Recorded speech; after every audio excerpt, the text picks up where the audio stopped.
just a little bit more to the door left. Yeah, there you go. Because now it's actually recording. Fuck. Can you see the fucking oil stains on my shit? Nope. No? Okay. Just high enough. Okay, cool. We all feel the same way. We're all sort of floating. Where I think Quebec could benefit, and I think it's done on purpose for people to feel like you don't really belong here. Because I think the people that established this country know that they didn't belong here, right? So it's like an inherent, when you get beat up at home your whole life as a child and you go out into the schoolyard and you start beating up other kids, you're not going to go and say, yo, my father used to beat me up, that's why I'm beating you up, right? So I think like subconsciously, the governing forces or the people that create the narrative in this province are basically telling themselves they don't belong here, but they tell us.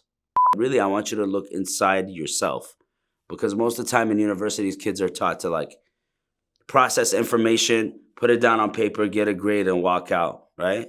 Whereas I want them to process information, see themselves in the story that they're researching or experiencing, and just gain knowledge of self, right? Which is what hip hop gave us. It gave us knowledge of self, knowledge of our environment, and then empathy for other people's experiences, which a lot of youth are disconnected from nowadays because of technology, or not necessarily technology, but the speed of information. So really, my class is about slowing down what you're experiencing 24/7 outside of the classroom for those 2 to 3 hours that we have together, and being like, okay, let's pause. This is what's happening in the world right now.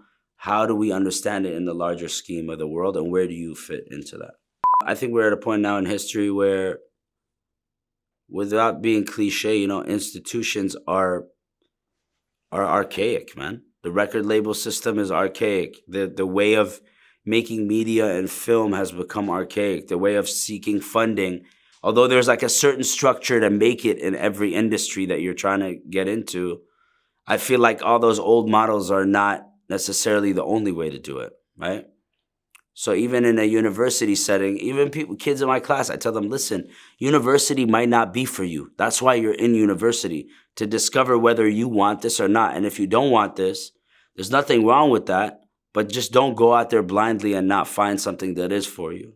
And again, I think hip hop always taught me that. It's like resilience, finding yourself, always self-discovering. People like Malcolm X, like just always peeling layers until the end of your life. So as immigrants, obviously the flashiness and like the almost comic book nature of personalities that are in hip hop culture spoke to us as an escape. But I think subconsciously it was because we were trying to find spaces for us to fit into. And we couldn't find those spaces at home only. We couldn't find them in our motherlands. We couldn't even find them in the streets in Canada here. So it was, those headphones created those spaces for us. Whether you're creating music or not, hip hop was like, I could relate to Mobb Deep, not for what they were talking about, but for them being able to create an aesthetic sonically and visually of what they were experiencing. And that made me want to do the same thing for my experience. America's crazy, bro. It's crazy right now. I love visiting, but at the same time, it's like, is this shit dying? I remember when Wu-Tang said America's dying slowly. Obviously, it was about AIDS, but like, it's really, the people, like, you feel bad for Americans. You're like, damn, how could you be in a country that's so evolved, and like we're so, we have Wi-Fi and fucking abundance of food and like all the shit that we're moving at such a fast pace, yet if you break your arm, you're broke as fuck. Right? It's just crazy, man.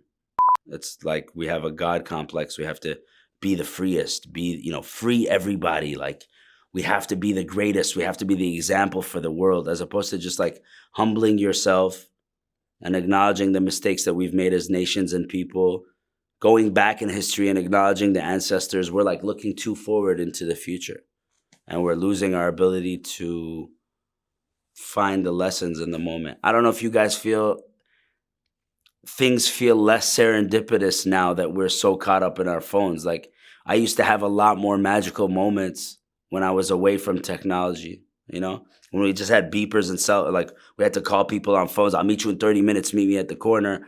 Those 30 minutes, anything can happen. Now you're on your Twitter feed for 30 minutes waiting for somebody. So yeah, I just feel like we're not getting dumber. We're just getting lost in the sauce, you know? One of my students said to me, we as a generation were never taught to be in the now. We're always either caught up in other people's lives, in our past problems that created the way we identify ourselves, or what's coming next. We're never in the now. And I think we might have been the last generation, Generation X or whatever, we might have been the last generation to really be in the now. Now you got to go do like retreats and go like in a mountain and I'm going to go disconnect for a couple of days, do a silent fast in order for us to just like disconnect. I focus on my kids, man.